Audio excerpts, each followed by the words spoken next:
आप देख रहे हैं आजाद बोल इंडिया का हेडलाइंस शो। आज है 9 दिसंबर 2025। मैं हूं आदिल खान आजाद।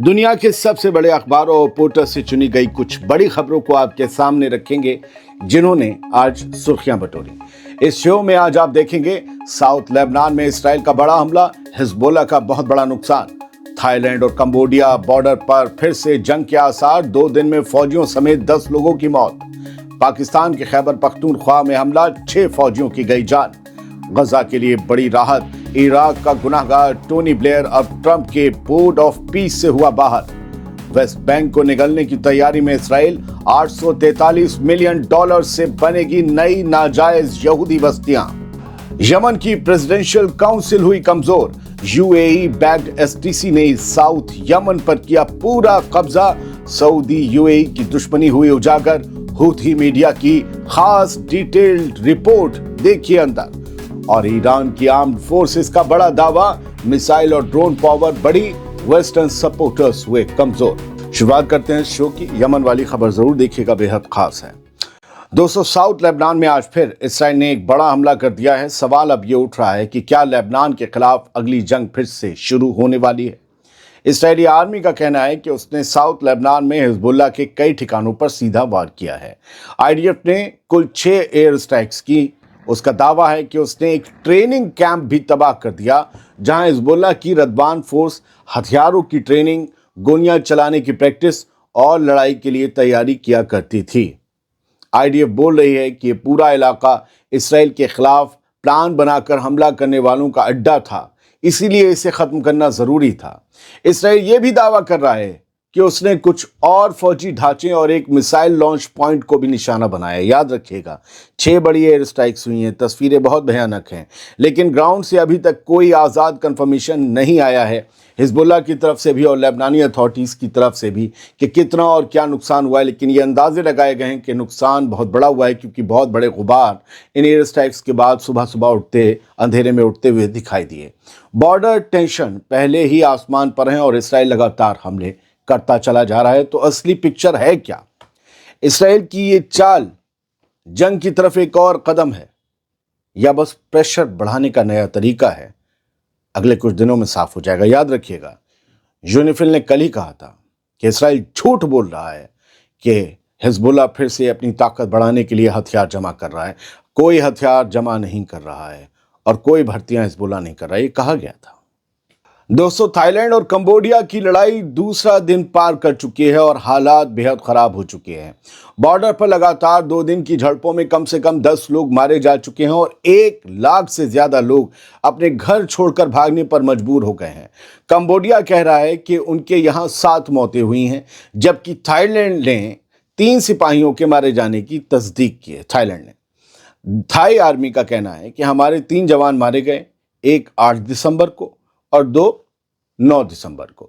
बॉर्डर का इलाका पूरी तरह खाली हो रहा है। लोग ट्रकों, बाइकों और पैदल जैसे भी हो सके भागकर अपनी जान बचाने की कोशिश कर रहे हैं। याद रखिएगा, थाईलैंड और कंबोडिया के बीच डोनाल्ड ट्रंप ने सीज फायर कराने का दावा किया था और इसी सीज फायर और ऐसी कई और सीज फायर, या चाहे वो लेबनान वाला हो चाहे गजा वाला, इन सब को गिनाकर वो कहते हैं देखो मुझे पीस प्राइज मिलना चाहिए था, नोबेल नहीं मिला। जबकि हर रोज उधर इसराइल हमले कर रहा है और ये दोनों फिर लड़ गए। अफगानिस्तान पाकिस्तान भी लड़ रहे हैं। खैर, दोनों तरफ टेंशन इतनी तेज है कि कोई नहीं जानता अगला धमाका किस तरफ से आएगा। तो सवाल ये है, ये क्लैश रुकने वाला है या साउथ ईस्ट एशिया में एक नई बड़ी लड़ाई की शुरुआत हो चुकी है? पाकिस्तान के खैबर पख्तूनख्वा सूबे से आज एक फिर बड़ी खबर आई। बॉर्डर के पास मिलिटेंसी एक बार फिर से सिर उठा रही है और दोनों मुल्क इस मिलिटेंसी की वजह से उलझने जा रहे हैं। पाकिस्तान के सूबे खैबर पख्तूनख्वा की कुर्रम डिस्ट्रिक्ट में मिलिटेंट्स ने सिक्योरिटी फोर्सेस पर अटैक कर दिया और लोकल पुलिस के मुताबिक इस हमले में कम से कम 6 पाकिस्तानी फौजी मारे गए हैं। पुलिस ने बताया कि 2 जवान जख्मी हुए हैं और करीब दर्जन भर मिलिटेंट्स भी ढेर कर दिए गए हैं। सिक्योरिटी फोर्सेस ने एक local militant commander Usman Khaibri को भी मार गिराया है। एरिया को पूरी तरह सील कर दिया गया है और ग्राउंड सिचुएशन काफ़ी ज़्यादा टेंस है। अब तक पाकिस्तानी मिलिट्री ने इस अटैक पर कोई ऑफिशियल बयान जारी नहीं किया, लेकिन खैबर पख्तूनख्वा के सदर्न डिस्ट्रिक्ट्स में इस तरह की स्ट्राइक्स पिछले सालों से लगातार बढ़ रही हैं। खुर्रम इसका निशाना बन रहा है। तो सवाल यह है कि ये सिर्फ एक आइसोलेटेड अटैक है या पाकिस्तान अफगान बॉर्डर बेल्ट में मिलिटेंसी फिर से तेज होने लगी है, और क्या ये मिलिटेंसी दोनों ममालिक को एक जंग की तरफ धकेल देगी। अब खबर गजा से। गजा के लिए एक राहत भरी और अच्छी खबर आई है। इराक का गुनाहगार अब गजा का निजाम नहीं चलाएगा।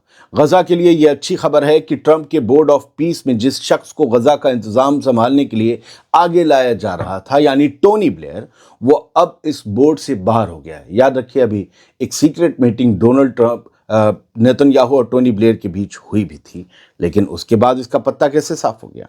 फाइनेंशियल टाइम्स की रिपोर्ट में बताया गया है कि कई मुस्लिम मुल्कों ने ब्लेयर के नाम पर एतराज जताया था। वजह साफ है, टोनी ब्लेयर इराक पर झूठे इल्जाम लगाकर हमला करने का गुनहगार है बुश के साथ साथ, और इस हरकत ने अरब दुनिया में उसका नाम हमेशा के लिए बदनाम कर दिया है।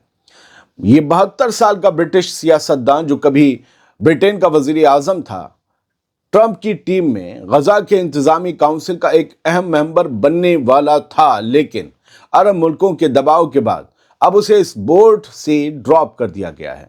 सोर्सेस का कहना है हालांकि कि किसी और रोल में उसे जगह दी जा सकती है, लेकिन पूरा निज़ाम उसके हाथ में नहीं दिया जाएगा। गजा का निज़ाम अब उसके हाथ से निकल चुका है। गजा के लोगों के लिए कम से कम एक नफसी राहत तो है, क्योंकि जिस हाथ ने इराक को जलाया था, वहां खून का दरिया बहाया था, वो अब गजा के जख्मों पर हुकूमत नहीं करेगा। दोस्तों, वेस्ट बैंक से आज एक और खतरनाक स्टोरी सामने आई है। इसराइल का एक्सट्रीमिस्ट फाइनेंस मिनिस्टर, कट्टरपंथी बेजलेल स्मोट्रिच एक नया खेल शुरू कर रहा है। लोकल मीडिया रिपोर्ट्स कह रही हैं, इस्राएली मीडिया रिपोर्ट्स कह रही हैं कि बेजलेल स्मोट्रिच ने करीब 2.7 बिलियन शेकल्स यानी 843 मिलियन डॉलर्स अगले 5 साल में वेस्ट बैंक की इलीगल सेटलमेंट्स को बढ़ाने के लिए एलोकेट कर दिए हैं। येदियोत नॉर्थ इसराइल की सबसे मशहूर वेबसाइट्स में शुमार है। इसकी एक रिपोर्ट के मुताबिक ये पैसा नई यहूदी बस्तियां यानी सेटलमेंट्स जो कि नाजायज़ हैं, उन्हें बनाने, नए एक्सेस रोड्स खोलने, सिक्योरिटी बढ़ाने और ज़मीन के रिकॉर्ड्स अपने हिसाब से फिक्स करने पर खर्चा होगा। ये बजट यानी ये सीधा सीधा डी फैक्टो एनेक्सेशन का रास्ता है, यानी फ़लस्तीनियों की ज़मीनों को इसराइल में शामिल करने का वो नाजायज अमल जिसे जायज शक्ल दी जानी है। एनेक्सेशन उसी को कहते हैं। प्लान का सबसे बड़ा हिस्सा ये बताया जा रहा है कि इसराइल 3 आर्मी बेसिस को, 3 मिलिट्री अड्डों को नॉर्दर्न वेस्ट बैंक में शिफ्ट करेगा, जिसे एनालिस्ट एक मेजर स्टेप कह रहे हैं। याद है दोस्तों कि इंटरनेशनल कोर्ट ऑफ जस्टिस ने पिछले साल साफ कहा था कि इसराइल की ऑक्यूपेशन, इसराइल का कब्जा इलीगल है, नाजायज है, और वेस्ट बैंक, ईस्ट जेरूसलम की सारी सेटलमेंट्स हटाई जानी चाहिए। तो सवाल यह है, क्या ये सिर्फ सेटलमेंट एक्सपेंशन है या वेस्ट बैंक को पूरी तरह निगलने की तैयारी है? और अल-अक्सा मस्जिद का क्या होगा? क्या ये उसे हथियाने की तरफ खामोशी से बढ़ते रहने की एक घिनौनी प्रोसेस तो नहीं? वेस्ट बैंक से एक और खबर है। आज फिर सेटलर एक्सट्रीमिस्ट ने अपनी गुंडागर्दी दिखाई। ये सेटलर उग्रवादी लगातार फ़लस्तीनियों पर जुल्म ढा रहे हैं।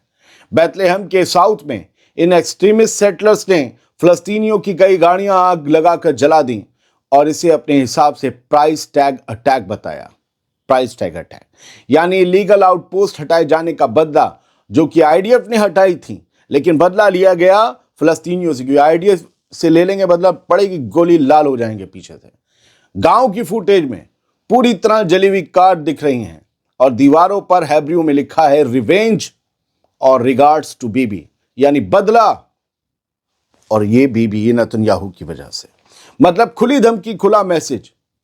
यह हमला उस वक्त हुआ जब 2 दिन पहले इस्राएली बॉर्डर पुलिस और इस्राएली डिफेंस मिनिस्ट्री के सिविल एडमिनिस्ट्रेशन ने कम से कम 4 इलीगल इस्राएली आउटपोस्ट को वेस्ट बैंक के बंद मिलिट्री जोन से खदेड़ कर हटाया था। तो सवाल यह है कि गुंडागर्दी आखिर किसके इशारे पर चल रही है? क्या आईडीएफ कुछ करे, बदला फ़लस्तीनियों से लिया जाए? ये तो लग रहा है कि एक सिनेरियो नया बन रहा है।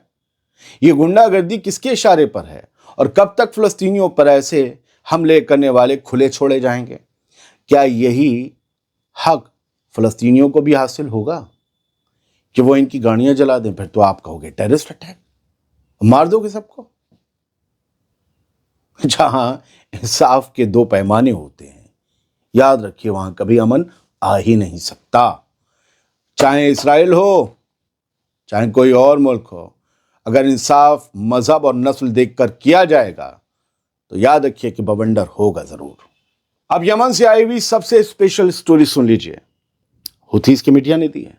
यूएई सऊदी की दुश्मनी को समझिएगा और समझिएगा जो तख्ता पलट हुआ है, जिसमें सऊदी की हिमायती हुकूमत को भागना पड़ा है और यूएई की पावर बढ़ गई है, वो आगे क्या इशारा कर रही है। हुथीस के कंट्रोल वाले मीडिया आउटलेट का बड़ा दावा है कि सऊदी और यूएई की लड़ाई ने यमन की किराए की हुकूमत उड़ा दी और हालात अब खतरनाक मोड़ पर हैं। दोस्तों, इस डिटेल खबर को ध्यान से सुनिएगा। अल मसीरा ने, जो कि यमन के हुथीस के कंट्रोल वाला मीडिया आउटलेट है, उसने यमन की हलचल पर एक बहुत बड़ी और साफ बात लिखी है और कहानी सीधी है। चाहे तो पढ़ते रहिए, चाहे तस्वीरें देखते रहिए। सऊदी अरब वर्सेस यूएई की लड़ाई अब पूरी तरह खुल चुकी है। अल मसीरा कह रहा है कि साउथ यमन में जो कुछ हुआ, अदन से लेकर हदरामौत और महरा तक, ये सिर्फ पावर शिफ्ट नहीं है, ये सऊदी यूएई के बीच की दुश्मनी का खुला धमाका है, जिसने उस मर्सिनरी गवर्नमेंट को गिरा दिया जो सऊदीज के सहारे चल रही थी। यूएई बैक्ड एसटीसी ने जब मिलिट्री ऑपरेशन चलाया तो इसके बाद सऊदी अरेबिया ने एक साथ डिप्लोमेटिक, सिक्योरिटी और इकोनॉमिक फ्रंट्स पर जवाब देना शुरू कर दिया। ये रिपोर्ट कहती है कि अदन में प्रो सऊदी सरकार के लोग भाग कर निकल गए और सऊदी फोर्सेस के पीछे हटने के बाद शहर का कंट्रोल यूएई की हिमायत वाले एसटीसी के हाथ में चला गया। रॉयटर्स के हवाले से अल मसीरा लिखता है कि एसटीसी ने सरकार को भगाया नहीं, सऊदी खुद उस सरकार को, जो अदन से चल रही थी, उस सरकार को सऊदी अरेबिया खुद निकाल कर ले गया। यानी लड़ाई अब सीधी सऊदी अरब और यूएई के बीच है और मैदान यमन का है। यमन में हो तो गया तख्ता पलट और एसटीसी ने कंट्रोल हासिल कर लिया साउथ यमन में। इसी बीच अदन से चलने वाली हुकूमत के रशाद अल अलीमी और प्रीमियर बिन बुरैक सऊदी अरब भाग चुके हैं। जहां अल अलीमी ने खुलकर यूएई की प्रॉक्सीज पर हमला बोला, उन्हें तख्ता पलट का जिम्मेदार बताया और सऊदी अरब की जुबान में अपने लफ्ज डालकर यूएई की फोर्सेस की वापसी की मांग की। सऊदी अरब अब कुछ प्यूनिटिव स्टेप्स के बारे में भी सोच रहा है, जैसे यमन के गैर हुथी कंट्रोल वाले हिस्से का इकोनॉमिक सपोर्ट काट देना। जो हुकूमत अदन से चलती थी, जो हिस्सा अदन की हुकूमत के कब्जे में था, जहां तख्ता पलट हुआ है, उसकी बैकबोन, उसकी अर्थव्यवस्था को तोड़ देना, ये सऊदी कदम उठा सकता है और फंडिंग भी घटा देना, जो मदद जाती थी उसे बंद कर देना। फिर क्या होगा? इससे एसटीसी कंट्रोल इलाकों में पब्लिक का भारी गुस्सा उबल सकता है। एसटीसी के खिलाफ बगावत हो जाएगी, क्योंकि पहले ही वहां पर इकोनॉमी टूट चुकी है। सऊदी अरब ने कुछ घंटों के लिए अदन का एयर स्पेस भी बंद कर दिया, फ्लाइट्स रोक दी, जो अल मसीरा के मुताबिक एसटीसी को एक सीधी वार्निंग था। अदन एयरपोर्ट पर सैकड़ों लोग फंस गए, जिससे हालात खराब हो गए। इधर ग्राउंड पर एसटीसी ने प्रेसिडेंशियल पैलेस पर अपना झंडा गाड़ दिया, गार्ड्स को हटाकर पूरे कंट्रोल का ऐलान कर दिया। अल मसीरा कहता है कि यमन की प्रेसिडेंशियल लीडरशिप काउंसिल के chairman Rashad Mohammed al Alimi अब एम्बेसडर्स से गुहार लगा रहे हैं कि एसटीसी को रोका जाए, जो ये दिखाता है कि उनकी अथॉरिटी अब सिर्फ नाम की रह गई, क्योंकि वो गुहार वाली मोड में आ चुके हैं। सेंट्रल बैंक के ऑफिशियल्स भी रॉयटर्स को बता चुके हैं कि अदन की इकोनॉमी क्रैश मोड में है। सैलरीज, फ्यूल और सर्विसेज लगभग टूट चुके हैं। अल मसीरा इसे ऑक्यूपेशन पावर्स में दरार बताता है, जो करेंसी, इकोनॉमी और बेसिक लाइफ को और भी गिरा देगी। आखिर में ये रिपोर्ट कहती है कि सऊदी अरब और यूएई का गठबंधन यानी कि अलायंस टूट चुका है। साउथ और ईस्ट यमन में अब दो राइवल सेंटर्स बन गए हैं और इस टकराव से पूरे रीजन में इंस्टेबिलिटी और तेज होगी। दोस्तों, ईरान की तरफ से आज एक सीधी, खुली और काफी बड़ी बात बोली गई है। ईरान की आर्म फोर्सेस के सीनियर स्पोक्समैन ने कहा है कि जून में हुई 12 दिन की लड़ाई का नतीजा यह हुआ कि इसराइल और उसके वेस्टर्न सपोर्टर्स खुद लड़ाई रोकने पर मजबूर हो गए। Western supporters, it means America. उनका कहना है कि ये पूरा एपिसोड दिखाता है कि ईरान की मिसाइल और ड्रोन पावर कितनी तेजी से बढ़ चुकी है और यही वजह है कि दूसरी तरफ का फ्रंट कमजोर पड़ गया। ब्रिगेडियर जनरल अबुल फजल शेखरची, जो ईरानियन आर्म फोर्सेस के चीफ स्पोक्स पर्सन हैं, उन्होंने कहा कि हमारी ताकत बाहर से नहीं आती, हम खुद अपने हथियार बनाते हैं और यही हमारी असली ताकत है। दोस्तों, नॉर्थ जापान के साहिल के पास आए 7.5 शिद्दत के तेज जलजले से कम 30 लोग जख्मी हुए हैं। झटके इतने तेज थे कि सड़कें टूट गईं और हजारों घरों की बिजली चली गई, वो भी जबरदस्त ठंड में। जलजले के बाद समंदर में 70 सेंटीमीटर तक की सुनामी वेव्स हिट करती नजर आईं। ये थी कुछ खबरें फैक्ट के साथ। उम्मीद करता हूं आपको पसंद आई होंगी। बहुत बहुत शुक्रिया। सलामत रहिए, खुश रहिए।